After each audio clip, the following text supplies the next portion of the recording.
This conference will now be recorded. Okay, how many of you all have actually looked at the new EXP forms, buyer forms, seller forms? Any initial thoughts or impressions? Really short. Really short on purpose. And I was wondering, is this legit for Texas? Yeah, is it legit? That's a great question. We'll talk about that. Anybody else have any initial impressions or conclusions? Okay. Well, what we're going to do in the next few minutes, and I don't even think it'll take us a full hour unless y'all just listen really slow, is I'm going to compare and contrast the TXR and the TAR forms. And in some cases, in fact, let me just open it real quick. I'm going to show the actual documents to you. Let's see, I need to go to SkySlope. This is actually one of my first teaching points. Where do you find all the documents? There's only one place. All together, SkySlope. Because if you go to HAR or Zip Form or anywhere else, they're not going to have EXP state forms or national forms. SkySlope has everything. So I am logging in as we speak. So if you haven't done this in a while, this is how it's done. Just go to SkySlope. Why didn't it remember my email address? That scares me.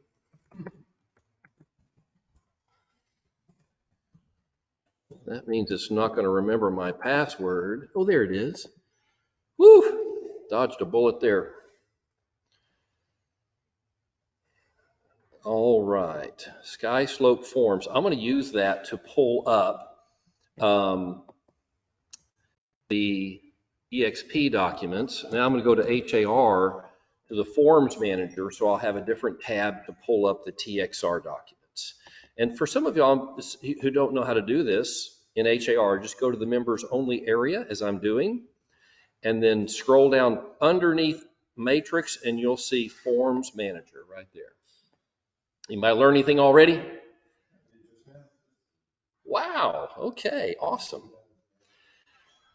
We are rolling. Okay, let me get back here to the PowerPoint presentation.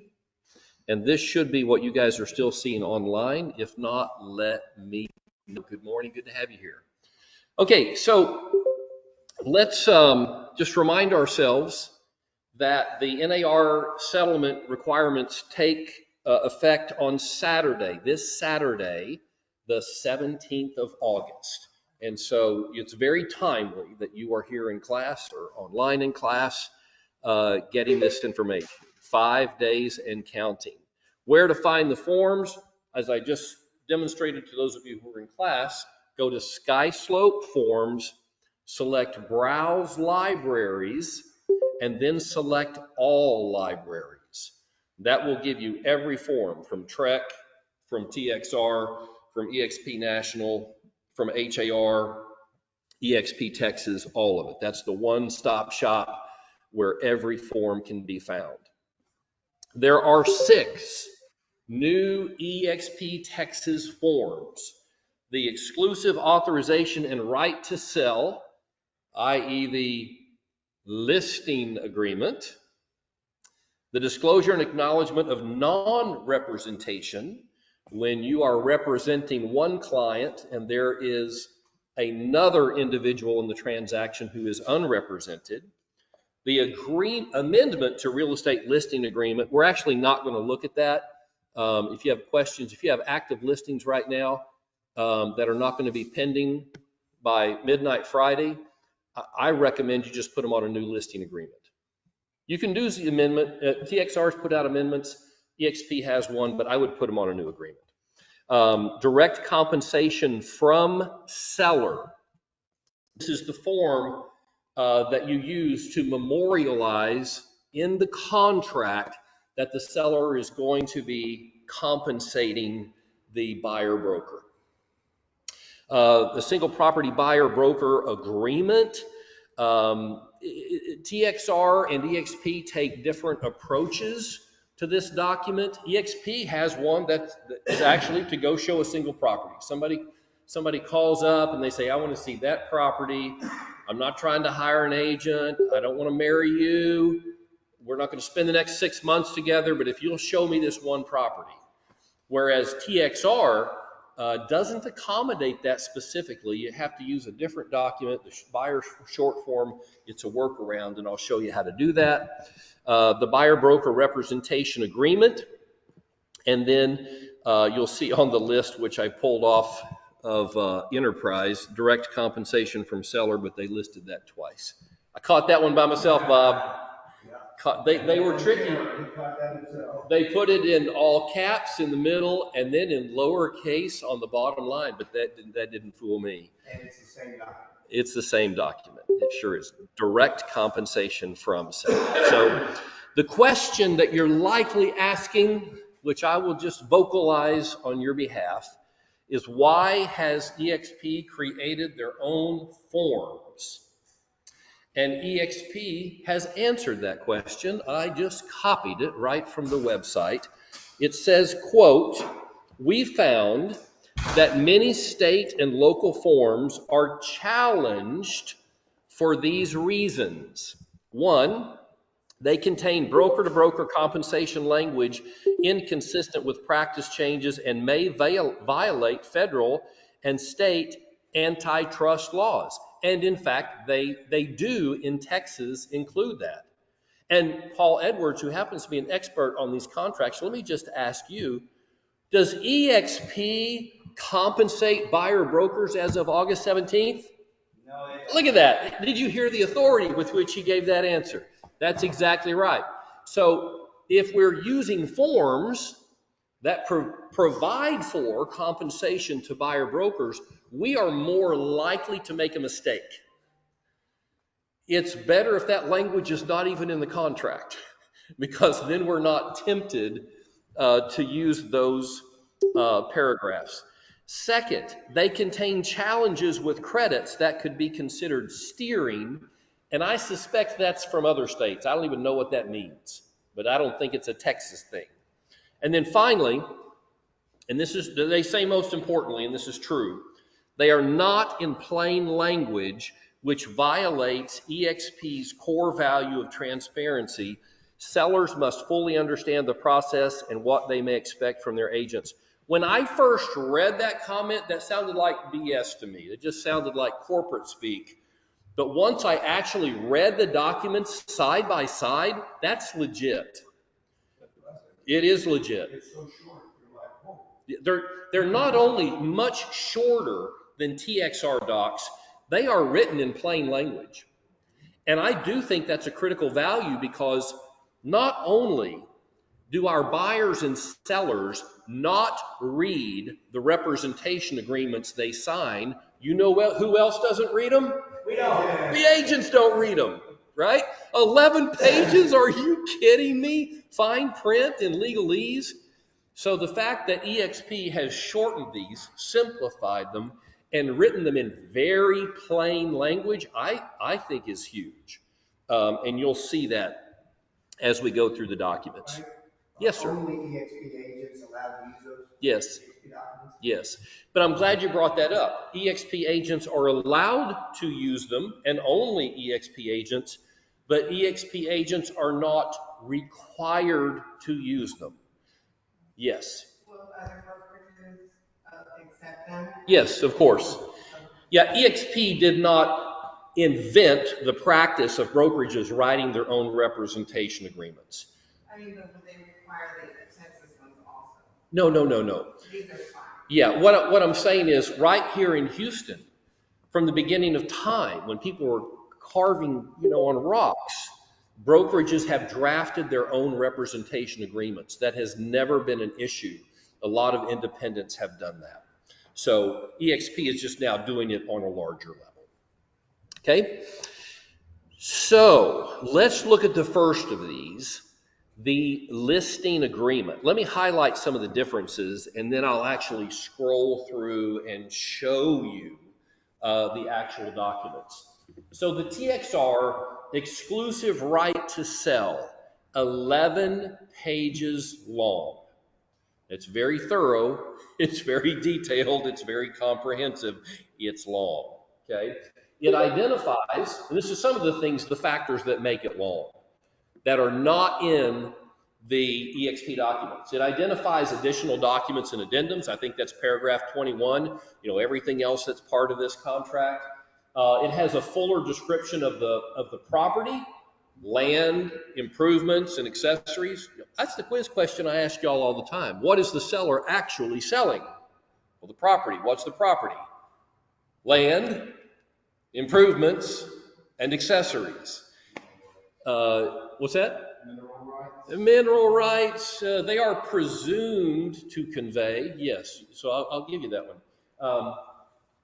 Uh, Authorization for other compensation, it talks about how in addition to the listing fee, we may be compensated by builders or contractors or home warranty companies, and the seller is okay with that. Authorization for intermediary status, which does not show up in the EXP form, and then just lots more legalese, a lot of CYA stuff in the TXR form. By the way, does that lack of authorization for intermediary status cause us any problems if we're using the EXP form? Probably not if we're using the EXP form because it's specific to EXP and anybody with EXP would be doing intermediaries. EXP would be the intermediary. I'm not even sure I follow that answer, but I could tell with the conviction that you spoke that you understood it. So we're going to give you full credit for that. Okay. It's not quite that complicated. There is still the intermediary notice, which grants authority to move to intermediary, as does the TXR listing agreement, but it goes beyond that and notifies the actual parties to the contract that we are now in intermediary status, and this is who is going to be representing whom. So it's not necessary that that language be in the listing agreement. The intermediary notice covers all of that. Now let's talk about the EXP listing agreement. It's only 4 pages long, and I think the font's larger. I think they were trying to fill up the 4 pages. Very simple language. There is a description, a fuller description of the unrepresented buyer compensation plan. And I'm going to show that to you, and then we'll talk through what that means.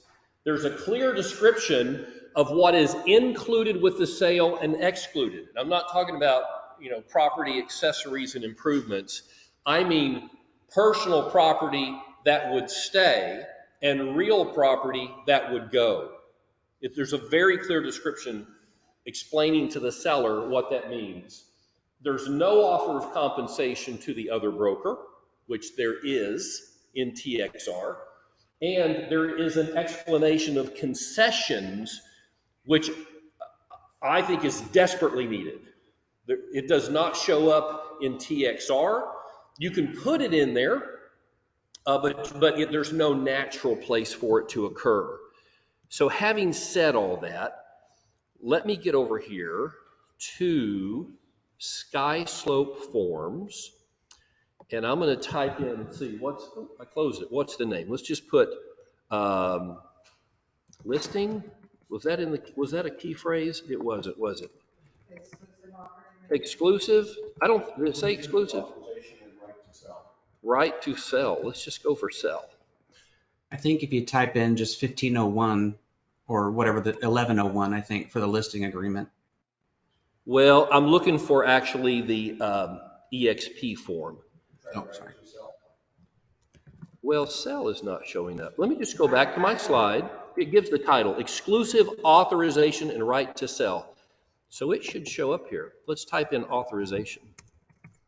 Oh, I'm not in the libraries. That's the problem. Okay, here we go. Libraries, I'm going to select just the EXP Texas Broker Library to eliminate all that frou-frou. I'll type in authorization. I spell that right, Bob? There we go. Okay, now let me share my screen. Get to the right shared screen. And share something. Oh, I think I am sharing it. Are you guys seeing the contract? Yeah, we see it. That's amazing that it followed me like that. Normally, they're not nearly so nice. Okay, exclusive authorization and right to sell. Again, just look at the font. It's very clear the way they described it. Very brief property description, length of agreement, agency disclosure, listing price, listing broker comp, and then here, this is what I wanted to show you. Unrepresented buyer. I think you're going to like this. If buyer's not represented by a broker, then broker assumes additional liability and paperwork responsibilities. I'm going to work harder if there's no agent on the other side. In this scenario, broker will not represent buyer, but will facilitate the completion of necessary forms and ensure fair treatment of all parties. In this situation, the listing broker compensation shall be exactly dollar amount or percentage of the gross purchase price of the property as reflected on the final settlement statement. In other words, you're going to get a pay raise. That rarely happens when there's an unrepresented buyer, unless the seller is okay with us retaining the entire listing commission. But remember, going forward, there's not going to be an entire listing commission. It's only going to be the listing fee. So how do the numbers work? If on the top, I've said the listing agreement is 3% of the Yes. price, hypothetically. Yes. Then down here, I would say this is now 4%? Yes. I would bump it up. Yes. It's It's the new total. So whatever additional you want in this situation, add it to your fee and put the new total in here. For an unrepresented buyer, you're going to get paid more now. Right. Well, you can put 6% in here if you want. You can put 8%, 10, whatever it is. There's no limit on it. So buyers can buy a property without representation at all now. We're not intermediary. We're just not sharing. We're still representing the listing agent. Yes. We're not representing them at all. They're just telling us what they want us to write. So both of those scenarios are possible. There could be an unrepresented buyer, which would be dealt with here, or there could be a represented buyer that you represent. In that case, you would move to intermediary. You must represent both to be intermediary. Okay? So Or Frank, You can't represent a seller and a buyer. Why not? Because you can't represent two parties. I can do both sides of the transaction. Is this a new rule I haven't heard about? No, is that a new rule that you're saying? No, this intermediary has been in place since the 90s in Texas. I'm just saying, they're saying they're not represented. Okay, there's two scenarios. It's possible, there's no change here from what's ever been done in Texas. No change. It's possible for a buyer to be underrepresented. It's possible for you to represent the buyer, even though you represent. Yes, on your listing. You can. Yeah. I mean, this isn't, I don't want to do an intermediary class, but it is possible to represent both parties on a transaction, and you just become an intermediary. Right. So you become the intermediary. You really can't represent both parties. No. The language is important, Greg. You do represent both parties. You must represent both parties. But you have a reduced set of responsibilities. You can't give full service to both like you would if you did not represent both. For example, you don't owe a duty of loyalty to either one now. You basically become a messenger, but don't confuse that with not representing. You do represent them. You can't give advice and opinions. Will the seller take less? I can't say. I don't know. You're a messenger. You run back and forth, and you facilitate the transaction. No, there's no dual agency in Texas. There is. You knew that, didn't you? You just were poking the bear. We have intermediary, not dual agency. Okay? Good morning, Mr. Frank. Really quick. You can in an intermediary situation, but it's possible for the buyer to be unrepresented. See, this is no change. You have a listing, somebody calls off the sign, they say, hey, will you show it to me? You say, absolutely. You have them initial an IABS. Now you give them an additional form that states that you represent the seller and the seller only.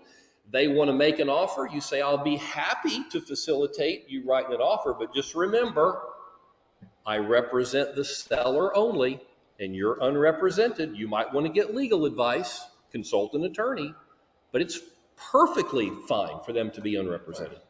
Okay? Hey, All Frank, right. quick note on that, if you've got a second. So one quick note, I talked to a broker Friday about this because my listing agent didn't want to, I was going to charge an additional 1% to do the unrepresented part. My listing agent said, no, make them pay that. So when I talked to the broker, they said if the buyer paid that $1,000, and this, just as an example, then that would mean I would represent them, and that's not legal, that it has to be paid by the listing agent. Is that Well, it correct? has to be paid by the seller. That's exactly right. You're not taking compensation from an unrepresented buyer. So what this agreement states is that if there is an unrepresented buyer, the seller is going to pay you a higher commission. So you got good advice on that. Okay, seller concessions. This is extremely plain, and I'm going to read it to you because I think this is important that you understand it. Buyer may request a concession from seller in the form of a credit to be given to buyer at close of escrow. This seller concession may be used to reduce buyer's loan costs, title and escrow fees, buyer's broker fee, property repair costs, and or any other allowable buyer costs and fees. The final amount of the seller concession must be determined in writing, whether in the purchase contract or in other applicable documentation. All seller concessions are negotiable. You'll note there is nowhere in the agreement for the seller to agree to a specific amount of money or a percentage. It's simply informing them when we get an offer, it may include a request for concessions, and this is what that means. So you're just prepping them so they're not caught off guard. Okay? Authorization to promote, showings and access. This is similar to the TXR.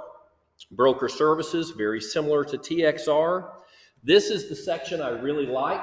Paragraph 11, fixtures, included and excluded items. Unless specifically included or excluded, all fixtures and built-in appliances will be included in the sale. Why? Real property. Yep. And all personal property and staging items will be excluded from the sale. However, the seller can now here include any personal property they're willing to give away with the sale, or they can exclude some real property. That 400-pound bird bath in the backyard, which would be presumed to stay, it's real property. They want to take it with them, they can exclude it right here from the sale. Okay? I just think the language is very clear on inclusions and exclusions. Warnings about recordings, additional terms and conditions. That's kind of the special provisions area. And then signatures for up to 4 sellers and the broker. This is very simple. When I say broker, I mean the broker's agent, you. Very simple. Any questions about it? Sold. Okay. Let me get back over here to our presentation. I have a question. Yes. On the seller concession, that's been there. Sellers have always been able to make a contribution to buyer closing costs. So what this is allowing or identifying is if the seller wants, or the buyer then wants to use that to compensate their agent, it can be used. Now there's restrictions with a VA loan of 4%. FHA loan. Those are all going away. Yeah, They are. Of course they are. Yeah, because otherwise VA and FHA buyers are going to be disadvantaged in the marketplace. Right. Okay, that's my question. Yeah, that will all go away. Good. So we have always had paragraph 12A, where the seller can make a contribution to buyer closing costs, and maybe it shows up on 25% of contracts. Now it's going to show up on 90% plus of contracts. And you're going to want to explain to the seller with the recent settlement, if you want to go there, you don't have to say that if you don't want to. Say, in the past, the listing broker charged a higher listing fee and then shared part of that with the buyer's broker. We're not doing that anymore. I'm just charging you my fee, but now we can expect that the buyer is going to ask for you to assist that you help them pay their broker. So when we get an offer, don't be surprised if there is a concession request. That's partly what that's for. Do you think prices are going to adjust at all? No, I don't think so. I think it's such a small part of the overall package, and there's so many other variables in the pricing environment. I don't think you're going to be able to track it anyway. Appraisers aren't going to even consider that.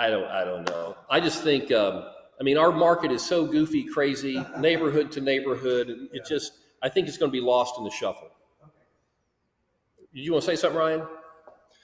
Okay, so was that the listing agreement we talked about? Sure was, wasn't it? Okay, so let's talk about disclosure of non-representation. TXR recently published this new form, which I really like, because it enables, there is now a document to inform a party to the transaction that we don't represent them. There really hasn't been such a form before. And if you've attended my previous classes, you heard me say, I would always write in the margin of the IABS to the unrepresented client, oh, by the way, listing agent represents the seller only, you are unrepresented. I would have them initial that as well.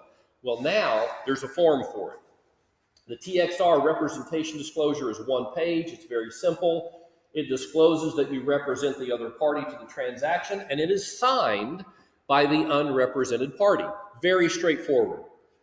EXP's is a little more complicated. This is a little counterintuitive. They kind of switched roles here. EXP's is the disclosure and acknowledgement of non-representation. It's also one page, but boy, they packed it full of stuff.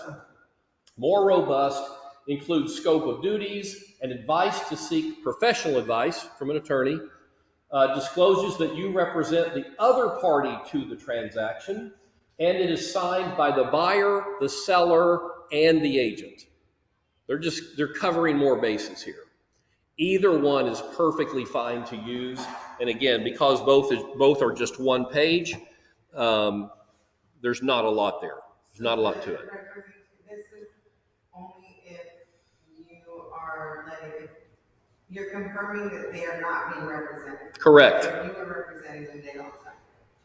So I want to start that from the beginning. If you are representing the seller and there's an unrepresented buyer, you're going to have them, if you do TXR, you're going to have them sign it. Okay. If you're using the EXP, they're going to sign it, your seller's going to sign it, and you're going to sign it. Okay? So you can choose which one. When you're representing, I'm asking because I pulled this up yesterday. I have a tenant, a client living with a lease at home, and this came up and I said, I see it, everybody needs to sign it, let me get it in there. Yes. Who was unrepresented in that situation? Okay, that's the question. So it's only if there's someone not represented. That's correct. Okay, gotcha. Look at that is correct. Okay. Both of these disclose that you represent the other party and that this party is unrepresented. Okay?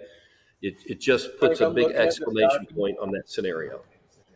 Frank, All right, seller compensation of buyer broker. Remember, EXP is not going to compensate the buyer broker. That's going to come from the seller in the form of concessions. Okay? How is that documented? It's not in the listing agreement. It's not on the MLS.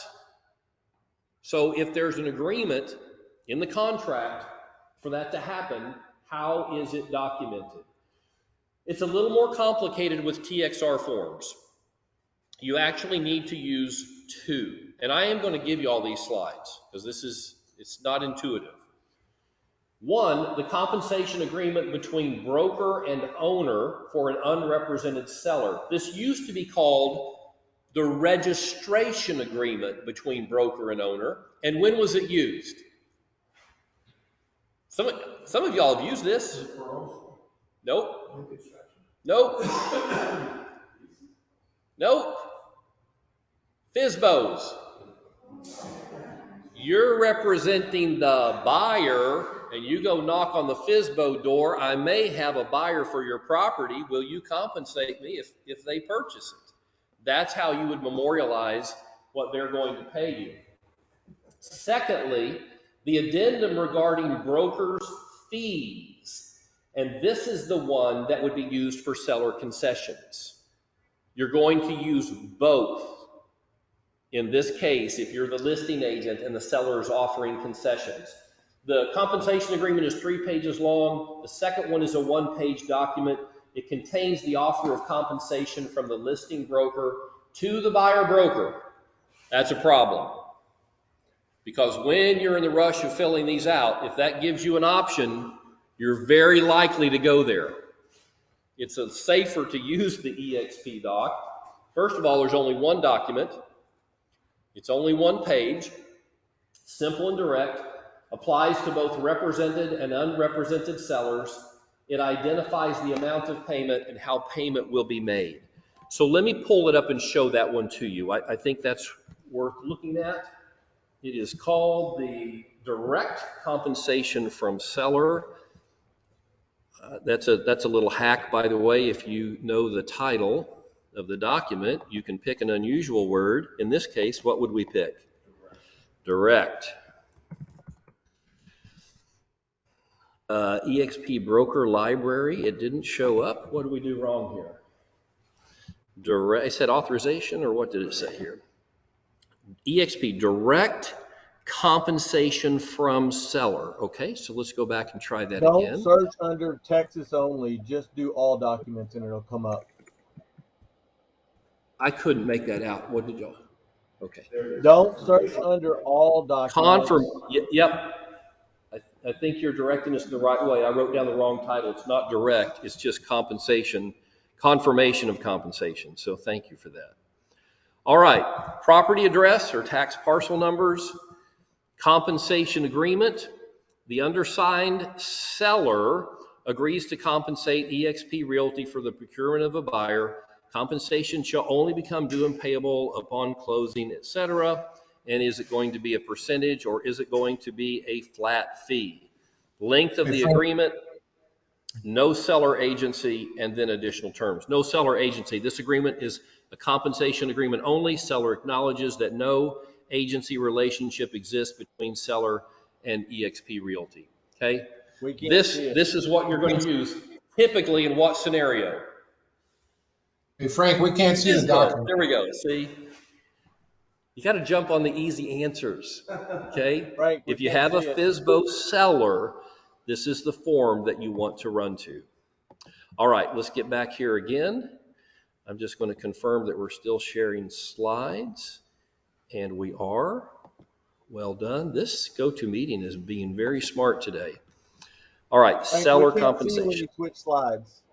Now, one-time showing agreement. There are documents for this now. The TXR is not particularly designed for it, but can be used for it. It is the buyer-tenant representation agreement short form. You know, they have a long one and a short one.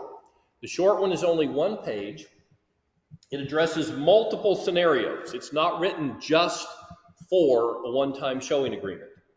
In fact, it says on there, you can actually use the short form for full buyer representation, which makes little sense to me because then you lose all the protections of the long form. So if you're doing full representation, use the full form. What the short form is really for is to authorize showing service only. This document is if you agree that you're going to open doors for somebody for a fee. And it's typically a flat fee for a certain period of time. I will show you homes this Saturday for $500. We may look at 5 or 7 or 10, or for the next 30 days. I'll be your showing agent, and this is how much you're going to pay me. That's really what the short form is for. Now, there is an issue, and I hope it's already bothering you as you think about this. How can we fulfill our fiduciary duties to somebody we represent, and this is a representation agreement, we represent them, but all we're doing is opening the door. We're not even writing the offer. How have we fulfilled our duties? We only committed to that part. That's a very good answer. The duties can be modified by mutual agreement, and that's what's happening here. And the non-optional fiduciary duties require us in this scenario. We open the door. We don't have to answer any other questions. We don't have to provide any advice. We don't write the offer. But if they write an offer, we facilitate delivery to the listing agent. The buyer. The buyer. Why would the buyer do that? Why? Because they're only compensating us to open the door. Why would I do that? Well, I would suggest you don't. Thank you. I mean, I'm not going to do it unless in some really unusual situation. But there are agents, you're familiar with Shoami? It's an app that's really being used all over HAR right now. You should know about this. This could be very helpful to you. If you're a listing agent, say you live in the Woodlands, but you got a listing in League City, do you really want to run down there to show it every time you get a sign call? No, you post it Saturday, 2 o'clock, give the address, and agents will bid. I'll show it for $50. I'll show it for $35. That's pretty cool. Or if you got a free Saturday and you want to pick up some Uber Eats money, basically the same thing, you can go on there and pick up these showings. So that's happening. Many agents are just showing agents right now, and this covers that situation legally. Now, let's look at the EXP side of it. Single property, buyer broker representation agreement. It's one page. It's very simple. It only does one thing. It does exactly what it purports to do. And let me show this to you, because I do think there's something really cool on here that I think you need to be aware of. I'm going to look up single this time. We're going to go back into Sky's. Oh, did I log out by accident? I didn't mean to do that. Log back in, forms. Let's see if it remembered me. It doesn't. I thought I made more of an impression. Is that what I need to do? I sent her perfume and everything. It didn't make a difference. Okay.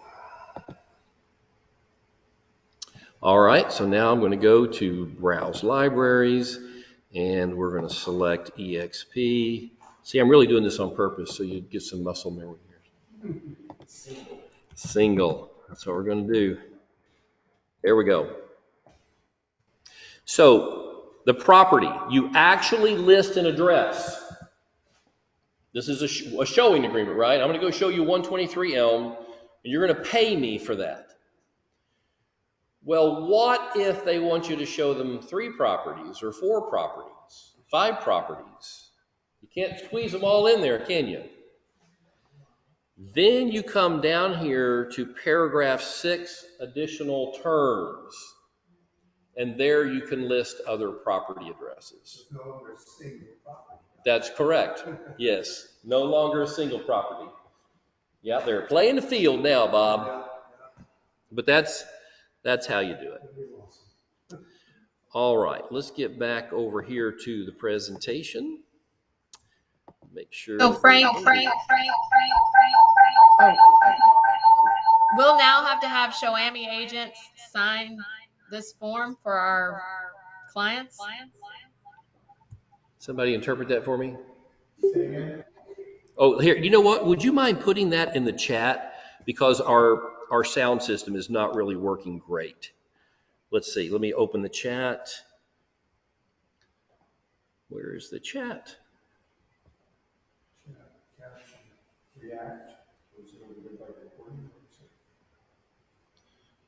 That's strange. Maybe. No, that's just, nope, nope, nope. Oh, there it is. We are not seeing any of the forms. Oh, okay. Well, I apologize. I'll make sure that you're seeing the form the next time that we show one. Yeah, well, I'll share screen. I'll pop over to the form. Okay? If we use this form. Yes. And then they see a house that they love. Yes. Can they then sign? Oh, that is the perfect question. You opened the door. They want to buy it. You're like, okay, write up an offer. I'll be glad to deliver it for you. And they're like, uh-huh. Yes. At that point, you can sign a buyer rep agreement with them and provide full services. Yep, that's what I would recommend. Is that not full service just for the property? No. This The EXP form also is only showing. it's for yes, it's for showing. Yes. All right. The next one, the buyer tenant representation agreement. As I mentioned earlier, TXR now has the long form and the short form. Long form is 5 pages, and it's just for the exact situation we've always used it for. We're going to represent a buyer or a tenant. The short form for showing services, as we mentioned, it's 1 page. The long form is longer because, among other things, it includes sections on bonuses, BTSAs, that type of thing, other compensation, intermediary, and listing other contract documents that are part of the agreement. By the way, what does the long form say about bonuses? We have an agreement for compensation, but the builder's going to offer us an extra $5,000.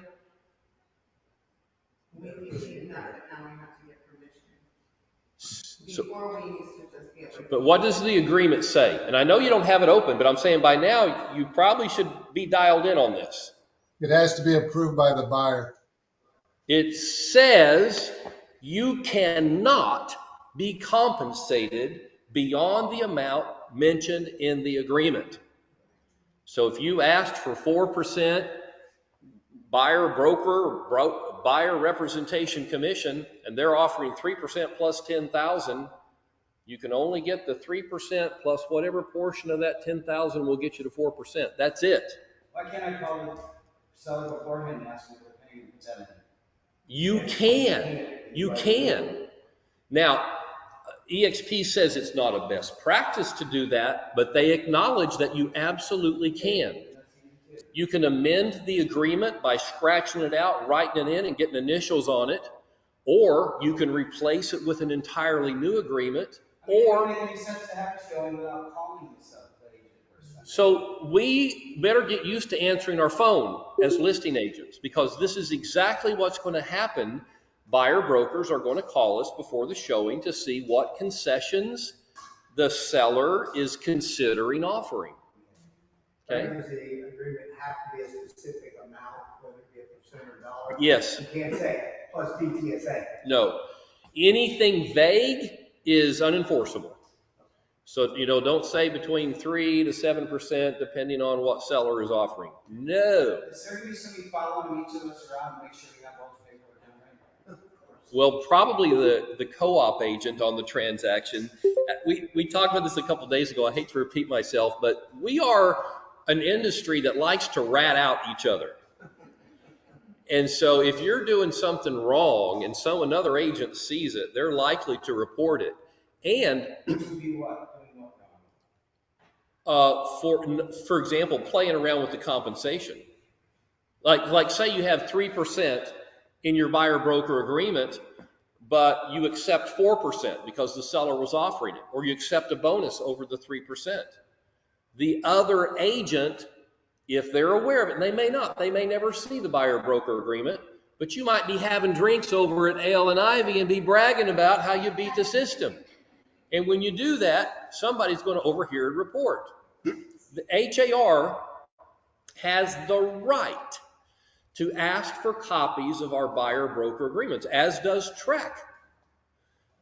They're not going to ask unless there's a reason.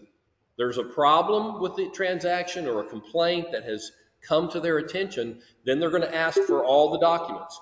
And it may not have been a complaint about the compensation. It might have been something else, but they're going to look at everything. So just make sure you're taking the extra steps. If they're offering more compensation and you want it and your buyer will agree that you can receive it, because they have to agree. They have to sign off on amending the original agreement or signing a new one, then you can certainly get the extra compensation.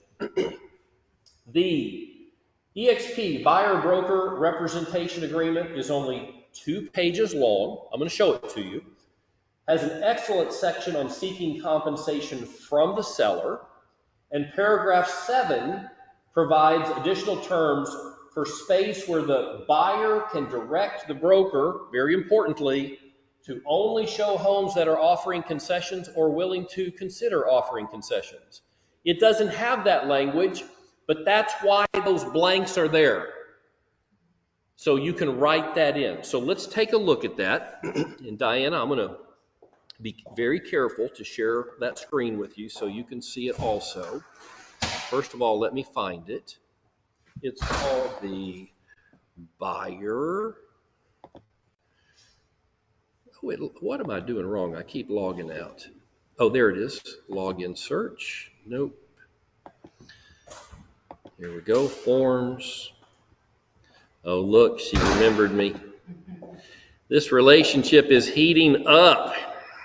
Okay. I can't even remember how many years I've been married now. 30? What year is it? 34 years. That's pretty good, isn't it, Bob? Good start. Good. How many years you been married, Bob? Let's see. This will be 39. 39. 5 more years, I'll be catching up. Okay, buyer. We're looking for the buyer representation agreement for EXP Texas. There we go. Now, let me get over here and make sure our worldwide listening audience can see this. Just one moment. I'm going to select, share something else, and we're going to share that right there. See, in the beginnings, GoToMeeting was catching on. They were following me. We were like in sync. And now they've gone their own way. Okay, buyer broker representation agreement. The type of properties, the geographic area, and the length of the agreement. Those are the parameters in which we're authorized to represent this individual. This individual could be on several buyer rep agreements with different agents. One might be for commercial, one might be residential, one might be for the Woodlands, one might be for Katy.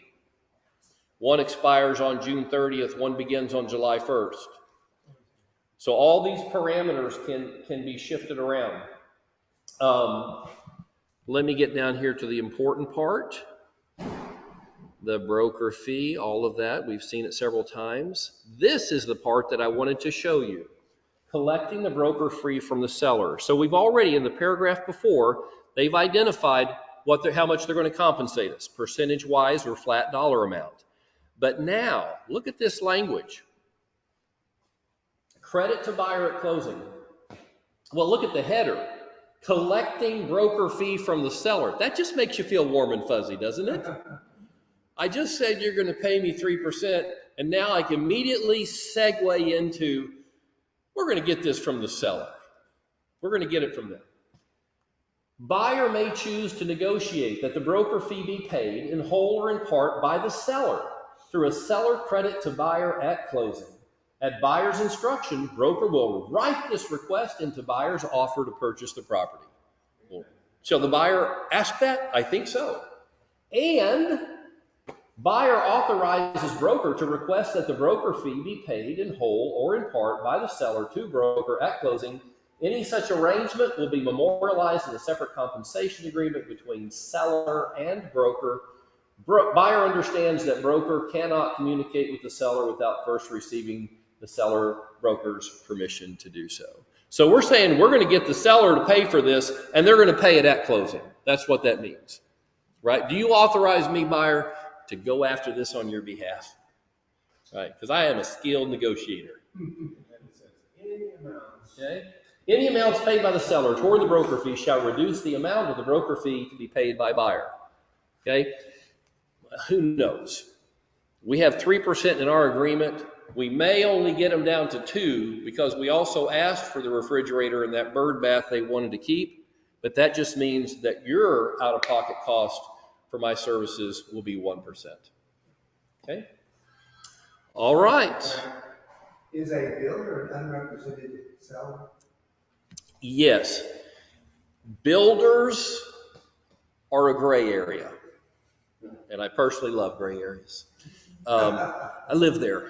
And what EXP has recommended is to be on the safe side, we use all our normal forms. They may not all be necessary, but until the gray becomes clarity, just be on the safe side and use your forms. Okay? So the builders have to sign the EXP form? Because they usually do their own contracts. Or are you talking about for buyers? So I'm really talking about the buyer representation agreement. Even though the seller, or the builder may be providing direct compensation to EXP without this representation agreement, EXP says, get your buyer to sign it anyway. And then, no, I'm just going back to with this buyer agreement, we used to get a call and say, hey, will you show me this house? Okay, are you being represented by an agent? Have you signed anything? Right.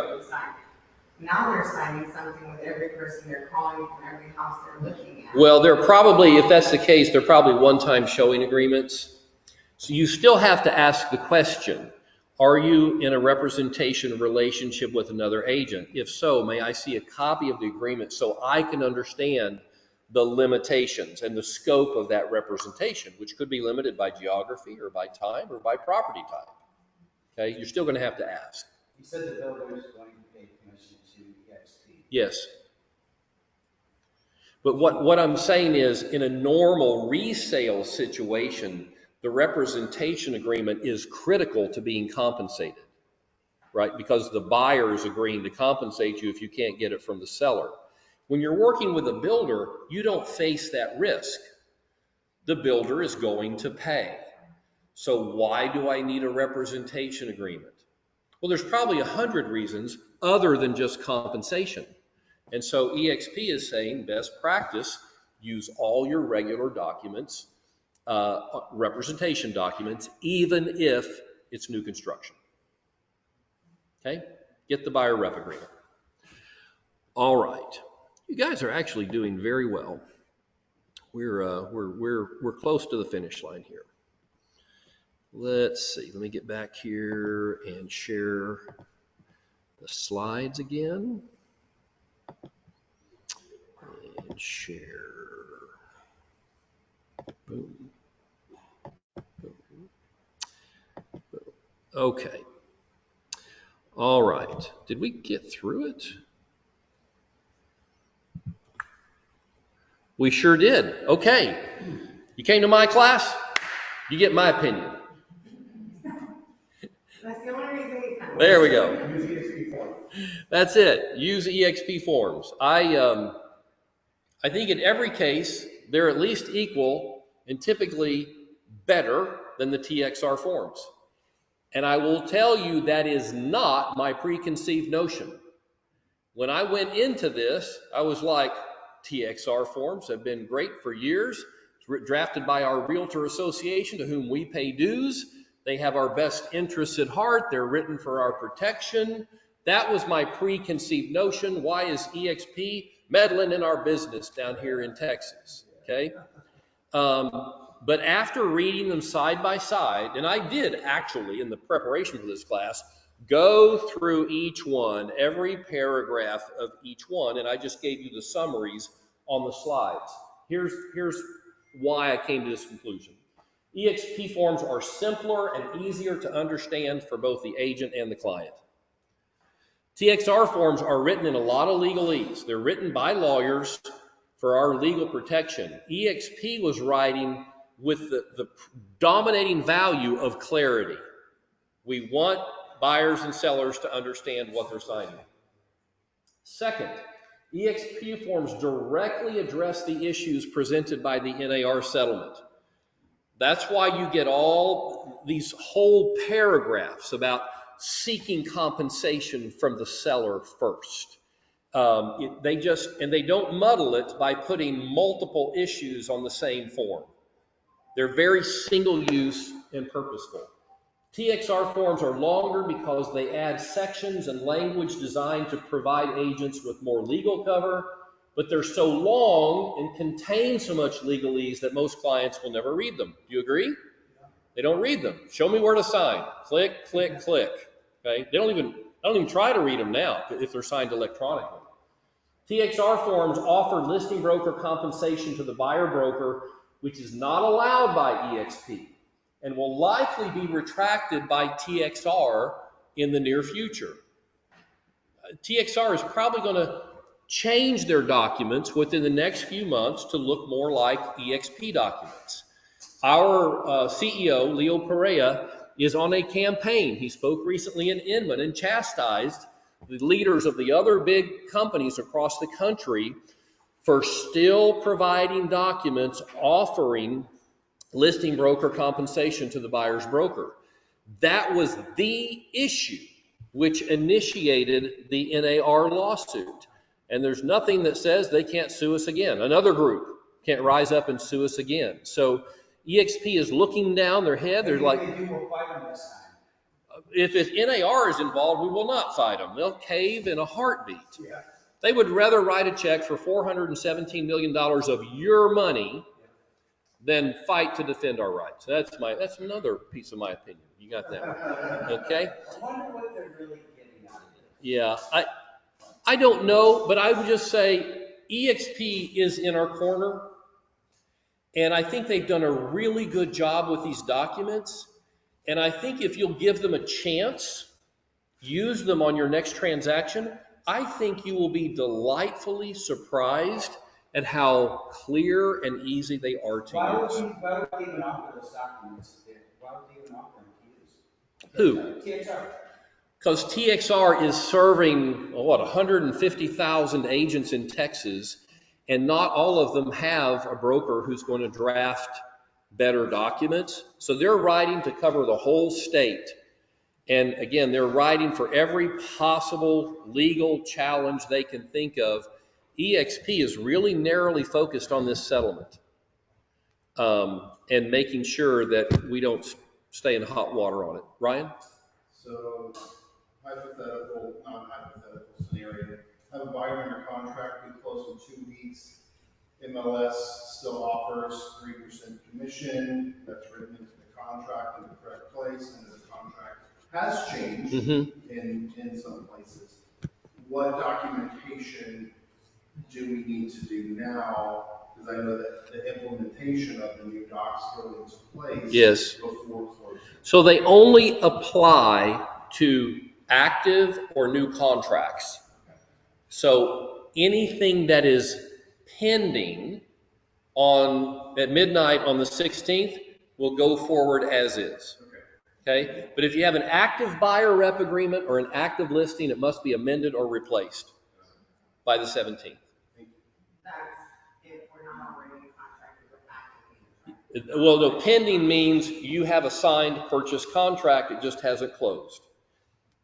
So if you have a signed purchase contract, you don't need to change anything. Okay? But if you have an active listing or an active buyer on the old agreements, you must amend them or replace them before Saturday. Bob? The EXP forms, obviously they've covered, this transition with all the new requirements, right? Yes. So what about forms that don't apply to that? Are you suggesting we use EXP forms for all transactions? Or just pretty much replacing the TXR where it has to do with this transition? Yeah, I wasn't aware that EXP was really drafting their own documents before this situation.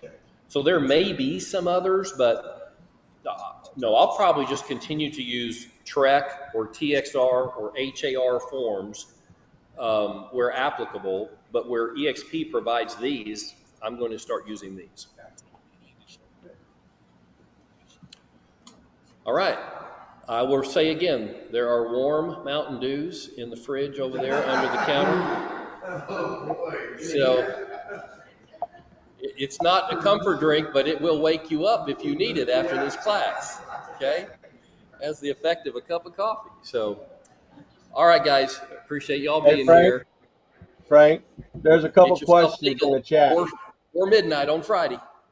Hey, Frank, are you gonna upload this class to I- YouTube today? Yes, I'll upload it to YouTube and I will send out the slides. Cool, thank you, great. Yep, Hey, you're very Frank, welcome. And Frank, I appreciate all of there's a y'all couple questions in the chat. online who have joined us. We had a big group here. Some of y'all didn't get in until late. So watch my email later today. I'll send you the link to the entire video on YouTube. All right, good to see you. God bless.